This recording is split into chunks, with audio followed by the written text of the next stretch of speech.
Bing! New video.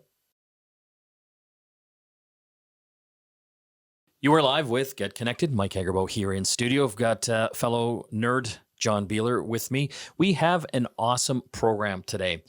In a little while, we will be talking about the Ring video doorbells. And for a lot of people out there that have them, down in the US, they actually have a Neighbors app that allows you to share your video with the community. It's an opt-in thing, obviously. And also a lot of law enforcement agencies have signed up with it as well. So the law enforcement agencies, if they have some crime going on in your area, they can request to get video footage from you, which I think is kind of cool. Well, it also opens up a whole bunch of privacy concerns, as you can imagine. Of course. I mean, there are video doorbells everywhere now, and also all these cheap surveillance cameras. So what does that mean to us as a society? Like, you're just walking down the street and you're literally hitting 20 cameras within a block. And, you know, what happens with the data that goes to the big companies? Well, we'll be exploring that with Kristen Thomasen. She is a University of Windsor law professor and privacy expert. So this is a really interesting conversation. We'll also be talking about a Fonus update. We've talked about this a few times on the program. Basically, a SIM card you can buy for $25, and then for $30 US a month, let's say, what is that, about $40? Oh, $40, yeah. Canadian.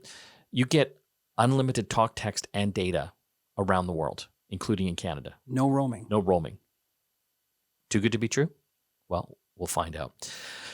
John, this week, I guess, was kind of the end of the big data deals from the telecoms. TELUS opened it up a little while ago, offering 20 gigabytes of data for $75, which is pretty huge. Like,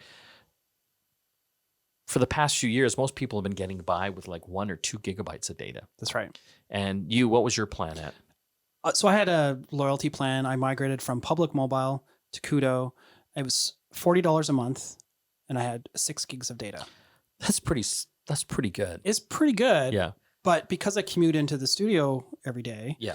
I was actually finding I was hitting pretty much the limit. Yeah, you're on the train watching videos and things. Whatever, yeah. And so I would always hit the limit about a week before my reset date. Yeah. And so I was just waiting to be offered something good at Koodo to actually give me more data without it costing me my firstborn. Okay. And so then when TELUS started this ball rolling, quickly all the other providers started offering a similar deal. And I just happened to be at Richmond Center on the Chinese New Year weekend, and I stumbled across a kiosk where they actually had a crazy deal where it was $65 a month for 20 gigs. It was their Peace of Mind TELUS plan. Yeah. And that sounds better than 75. It does. Yeah. But there's a little asterisk. That's if you're already a TELUS customer with the internet and TV. Got it. It's the bundle deal, right? Yeah. So I think that kiosk did a really good job that weekend because I know a number of the mobile outlets picked up the story. Not mine necessarily, although mine certainly got a lot of comments when I posted on my social media about it. But it's just clever marketing because it's still $75 for 20 gigs, but you get $10 off if you have a TELUS bundle. Yeah. So it's great. And the nice thing though is I actually tried to migrate my Koodo plan to TELUS online. And to do that, you actually have to order a SIM. But I had a physical SIM in my hand that hadn't been activated that my girlfriend had. But it wouldn't let me complete the transaction online because they couldn't port my number from Koodo. There was a system problem or something like that. I don't know what it was. I go to this kiosk in the mall. The guy does it in like under 5 minutes, and he gave me $100 credit, which is basically what I would have gotten if I did it online. Because you always save the connection fees, and they usually offer some kind of bonus for doing it online. So if you want to save some money, definitely do everything online if you can. Don't call, do it online. Yeah. But I'm a happy camper now. I got 20 gigs of data, and it's throttled after that, but I can easily do 10 and not even think about it. And I can now tether my laptop and all that kind of stuff. Bob's your uncle. That's right. And now you got 20 gigs? I do. So now we have to figure out what we do about roaming, which is what we're going to talk about later with Fonus. When we come back from the break, we will be talking about Ring video doorbells. If you've got one, or if you just live in a neighborhood, they're everywhere and they're watching you. We'll tell you about the privacy implications.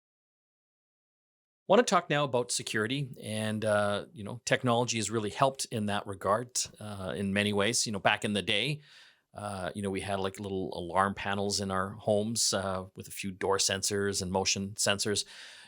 Now we have all kinds of cameras happening in our homes, everything from video doorbells to inside outside cameras. They become so inexpensive and so easy to set up. We're just seeing them in so many houses and apartments now. But is there a privacy issue? This past week, CBC had a story about the mayor of Windsor, Ontario, basically saying that he would perhaps want to partner with Amazon and their division Ring that make the Ring video doorbells to help with, monitoring or surveillance.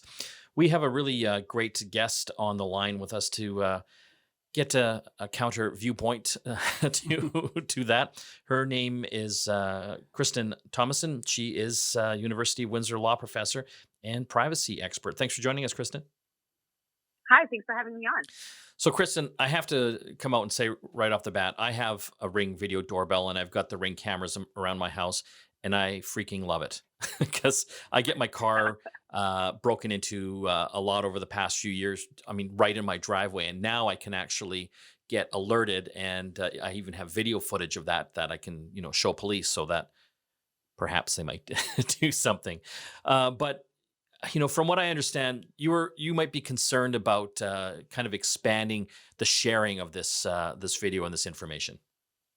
Exactly. I understand the convenience benefits that are associated with a Ring camera or other kinds of home surveillance devices as well, like ones that are just home operated, not affiliated with a large company. And so it's understandable that those ideas are sort of pushing forward this conversation on whether or not to expand Ring partnerships into cities in Canada, including Windsor.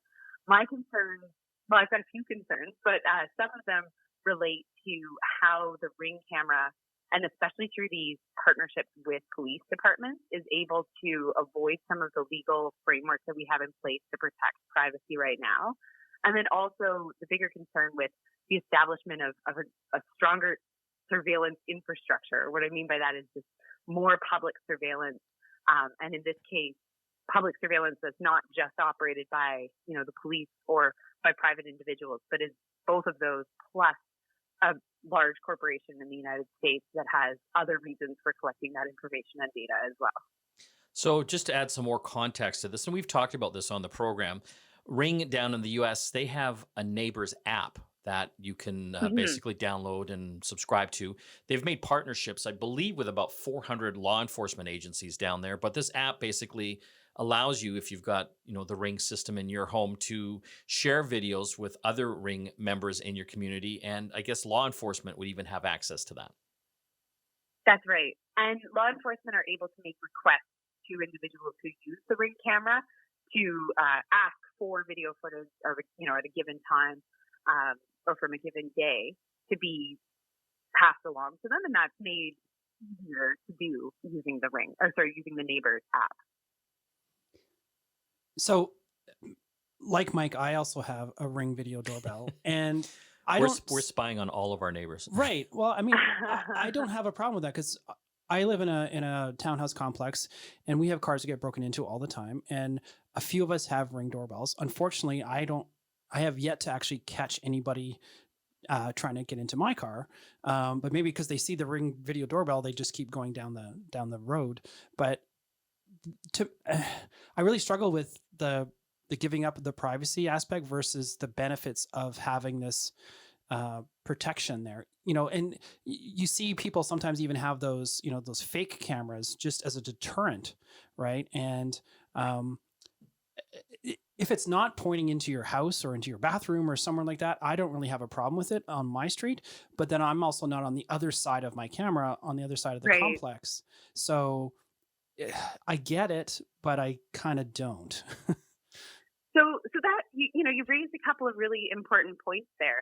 So with any kind of camera that's pointing out onto a public space or out onto the sidewalk, the fact of the matter is that the individuals who walk by that camera don't necessarily have the opportunity to consent to that video collection.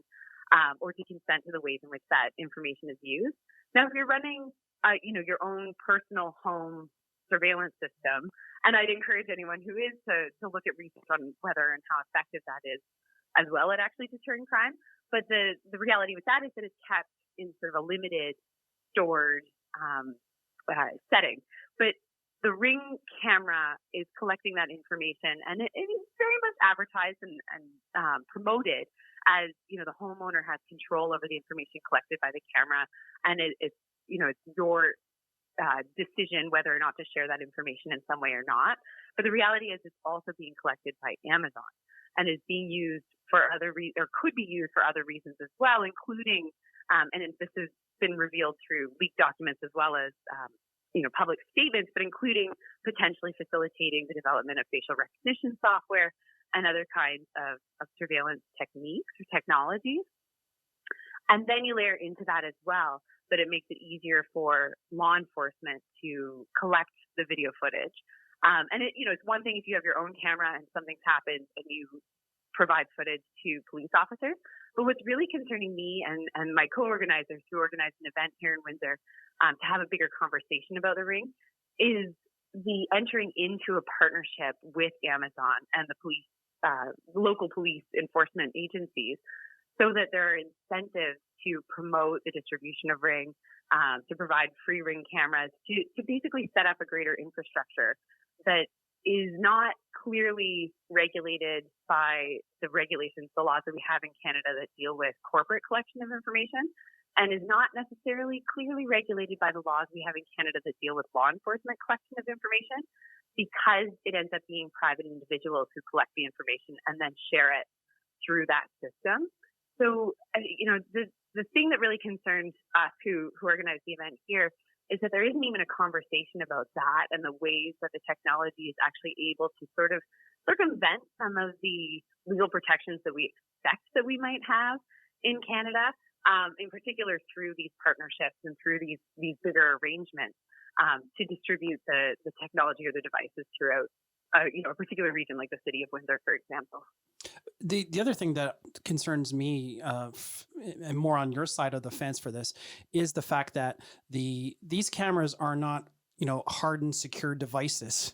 They have a good track record of being hacked or exploited, either through poor password choices by the end users, or by leaky databases on the part of Ring and other companies that are participating in this as well, because it's not being treated as an important of a device, I think, as what you're trying to put forward, but also the fact that if a government put together a security system, it would not be this consumer tech. It would be something hopefully much more secure and safer, versus just this kind of slap together technology. Because a lot of this stuff is pretty much off the shelf stuff, and it's just the software that they keep improving, really. Exactly. And the accountability and transparency structures that we have in place, so like the laws that require accountability and transparency from the government, don't apply in the same way when we're talking about a private company providing the technology. And so we lose some of the protections that I think we might feel that we should have because they would exist otherwise, but we lose some of them in the way that this system is set up and structured. Or at least we may lose them. There's a risk that we're going to lose them. And it's really important to have that conversation before agreeing to the implementation of sort of the widespread installation of this surveillance technology in particular. But like you said, there have been a bunch of instances of hacking of Ring cameras. There was a really sort of sensational example not long ago where somebody had the indoor Ring system as well, and had a video camera in their child's room, and a hacker hacked into it and started having a conversation with the child and telling this young girl that he was Santa Claus. So there's some really, sensational and terrifying examples of that. But also there was recently an investigative report showing that Amazon had been passing on the information collected by Ring cameras to other entities. So that could be, other commercial entities that want to sell you stuff and they can see which way you're walking, and so they can target an advertisement to you, or it could be used for all kinds of other sort of, commercial incentive-driven surveillance and observation of your routines and your habits and what you like to do and where you go. So there are definitely privacy concerns for the people behind the camera. And then, like we talked about earlier, there are privacy concerns for the people who are being caught by the camera who don't have the opportunity to opt into being filmed in that way and the ways in which that footage might be used. We're talking with Kristen Thomasen. She is a University of Windsor law professor and privacy expert, all about the Ring video cameras. And that's just one brand. There's literally dozens out there. But why we're talking about this is that the city of Windsor is potentially looking at a partnership with Ring to roll out more of a surveillance system with homeowners, Ring video doorbells and Ring cameras. Is there anything we can do to get this conversation going? Obviously, you're one voice, but you probably need more voices. Yeah, I mean, I think things like this conversation are really important. Just getting the word out there that this is happening and that there are more concerns around the adoption of the Ring camera than it might seem just on its face. Like, oh, it's just it's a fancy doorbell. But then when we start to dig into some of the legal considerations and the social considerations around that, we can start to see how it's so much more than that. And having that conversation before any municipality in Canada agrees to enter into the Ring partnership, I think is absolutely crucial.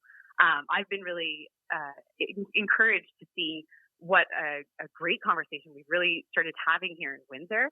And, following from things like the CBC News article and a public conversation that me and some co-organizers hosted last week. And so I think continuing that discussion is absolutely crucial. Well, I want to thank you for joining us today, Kristen. Thank you very much for having me. Don't forget to hit our contest page on our website. So we have an awesome contest going on for the next few weeks. GetConnectedMedia.com and hit the newsletter tab. If you subscribe to our newsletter, you automatically get entered in not only for this contest, but all the contests going forward. And what are we giving away, John? We're giving away a pair of Bluetooth headphones from Beyerdynamic. These are the copper ones. These are really high end. These are huge cans for your ears. It's about $1,000 Canadian. So very premium set of headphones in a nice case, USB-C charging, Bluetooth, the whole works. How much are these worth? $1,000. $1,000. Yeah. That is awesome. Again, getconnectedmedia.com. Want to talk now about Fonus. Spelt Fonus. This is a company out of California, actually founded by a Canadian, that is coming out, or trying to come out with a telecommunications plan that works around the world. You buy the SIM for $25, and it will work in pretty well most countries. And for about $40 Canadian a month, unlimited talk, text, and data, no roaming charges. It sounds too good to be true. It does. So this was something announced back last year.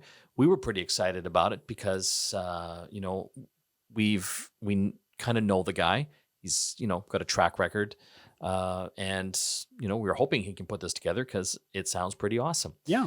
And you guys ordered some SIM cards. Yeah, a number of us on the show actually bought our SIM cards. We normally, as a media outlet, we can ask for media samples and things like that, and we did that as well.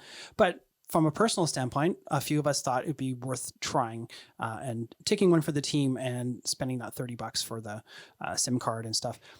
Shortly after we bought our SIM cards, and I think it's right after we talked about it on the show, and we actually had Simon Tien, the CEO, on the show. He announced on Reddit that the first 500 purchasers of these SIM cards were going to get free service for life. Yeah. And you guys were dancing around me. Hey, we got free service for life. And I'm like, where's the SIM card? Well, yeah. And so were we. And so were a lot of people on Reddit and Twitter and everywhere else, because it does sound too good to be true. And no one's been able to do this. This is a really challenging market to get into because we have, the three big players here and all their little sub brands. And just like we talked earlier, whenever somebody comes up with a deal, the other companies automatically match it. Yes. Right? Because no one wants to be left behind. And so this has been going up and down on Reddit. This has been going up and down on redflagdeals.com, a number of these online places that track deals and especially mobile deals. And there's been some pretty heated discussions. A lot of people wanting their money back because it's been too long in some cases. They feel like, I think it was towards the end of November when we actually ordered the cards. And, Simon was pretty transparent on Reddit and very communicative in commenting on all of the questions and concerns. He had his email on there. He had some problems with some, let's just say, some aggressive customers that wanted their money back or wanted their SIM card. They just weren't willing to wait. Simon had some challenges with travel and some death threats and all kinds of crazy stuff that was happening around that type of stuff. Some idiots are really obsessed. Obsessed, yes. Yeah. We've also heard some stories too from some of his customers. They have sent us comments and messages saying, I was the guy that was doxxed by Simon. Doxxed? What does that mean? So that means basically your personal information was shared on the internet. And so he's alleging that Simon just put his personal information out there. That's right. And there's all kinds of comments about this. We literally tweeted out about Fonus the other day, and we got sort of sucked into this giant tweet storm of all these disgruntled customers that haven't got their SIM cards yet or whatever. And we've since reached out to Simon as well, and we've talked to Simon, and he has said that our SIM cards are en route. Did he give any reason for the delay? There's been a number of reasons. And again, is it an excuse? Is it legitimate? That's not for me to decide. I'm not there. We can only go on what Simon's told us personally and also what we've seen online. It sounds like there's been a number of challenges getting SIM cards, as well as getting these deals set up with all these different companies around the world. And there's been some little questionable activity about the fact that the few people that have gotten SIM cards, they're not Fonus SIM cards, they're AT&T plans or something like that. But it's just as a proof of concept, I guess, from Simon to show that this is the service you're going to get. Yes. And that's what we're expecting as well. And we've been told we're going to get an AT&T plan because the deal hasn't been done in Canada yet. Okay. So I feel sorry for him because Canada's probably the hardest country to do a right, deal with. because we're in the dark ages when it comes to mobile technology. Yeah. So, the update really here is that, we've been in touch with Simon literally on the phone with a voice call this week. Our SIM cards are coming. The moment they arrive, you're going to know about it. We're going to tweet about it. We're going to put it on our Facebook. We're going to do an unboxing video and first boot up of the Fonus SIM when we do get it.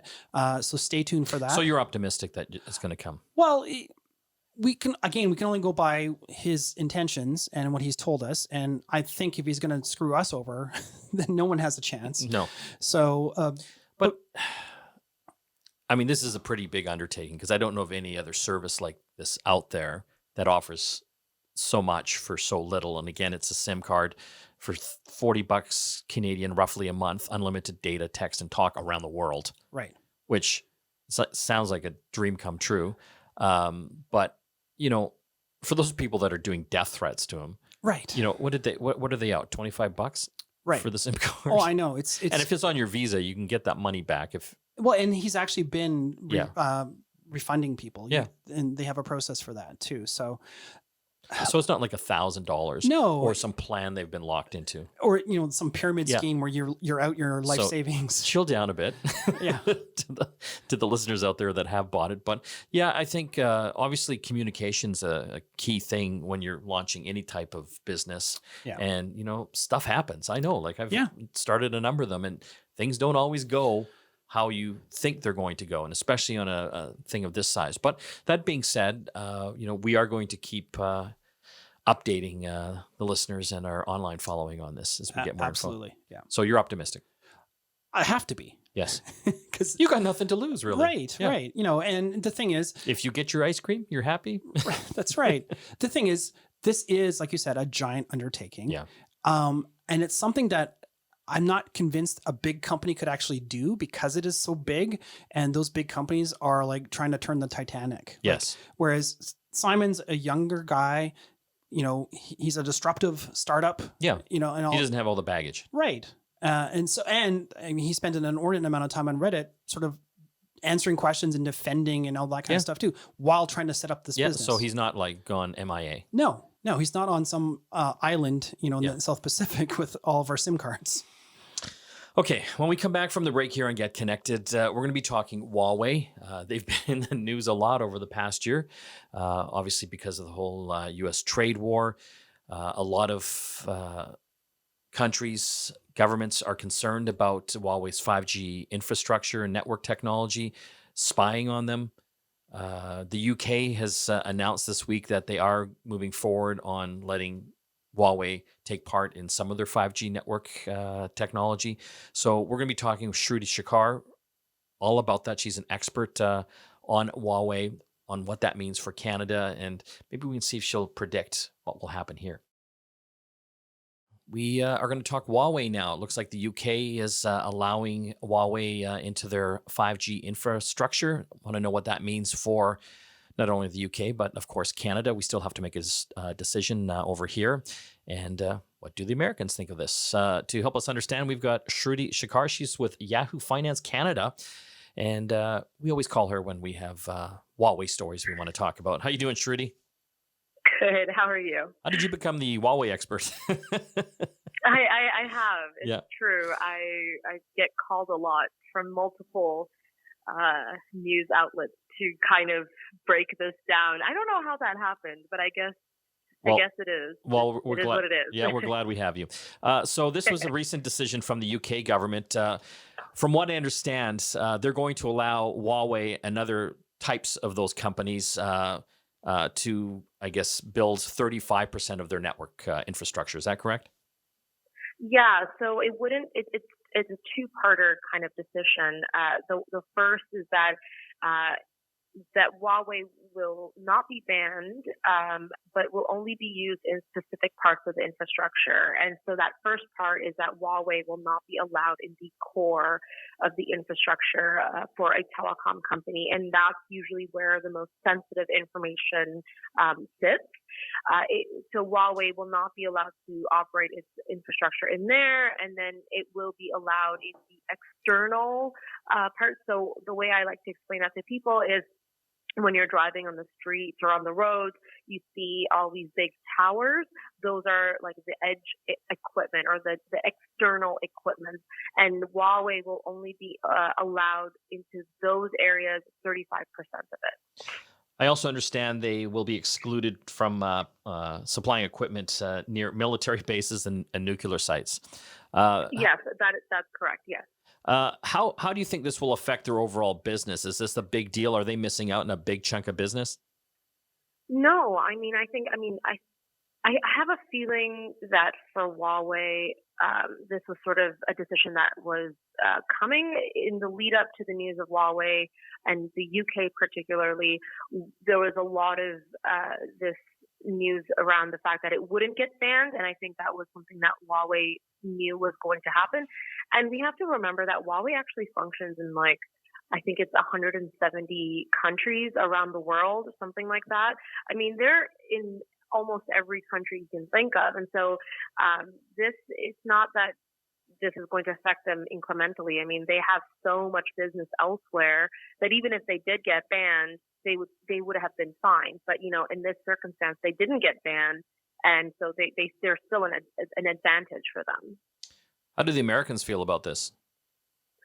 I mean, I think it's definitely concerning for them because, the U.S. has been lobbying against Huawei for quite some time, basically alleging that the company works as a spy on behalf of the Chinese government, uses backdoors on its equipment so that it can spy on citizens and return that information to the government.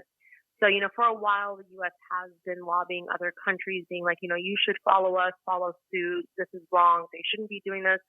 I think the U.S. has other concerns on its plate right now, which is why I haven't even seen a proper response from the U.S. when it comes to UK, or maybe I missed it. But I think, it is what it is. Well, it's interesting. The European Union has also unveiled security guidelines for the next generation high-speed wireless networks that also stop short of banning Huawei. There was a quote from Tom Cotton, a member of the Senate Intelligence Committee in the U.S., saying, allowing Huawei to build UK's 5G networks today is like allowing the KGB to build its telephone network during the Cold War. I mean, that's a pretty Yeah. aggressive point of view. I mean, I definitely agree it is. Countries, this is a conversation that I've been having with many people for quite some time, and not just specifically with Huawei, but just with cybersecurity in general. We've come to a point in our infrastructure with technology and the growth of technology that it's very easy for companies or for illicit people to try and hack you. And so and especially with 5G, when we don't really know entirely the capabilities of 5G and how powerful it can be to hack someone if that is the case, if everything is so vulnerable.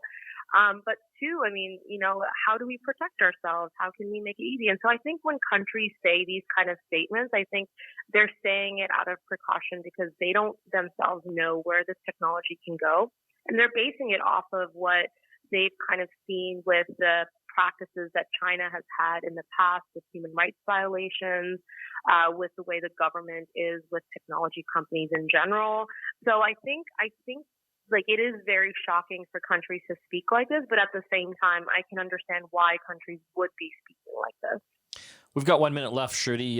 What do you think this bodes for Canada now? Do you think they'll probably go along the lines of the UK? Looks like the pressure is a little bit off.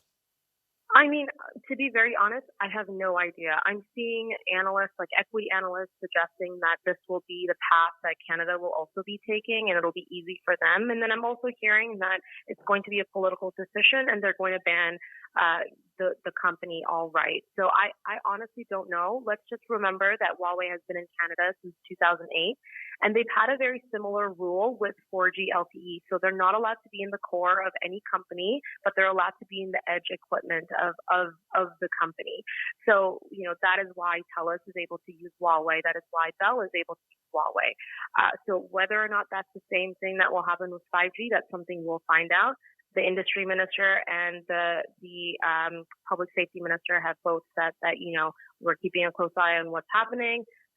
Let's hope the decision comes out soon. Thanks, Shruti. That was Shruti Shekar from Yahoo Finance Canada.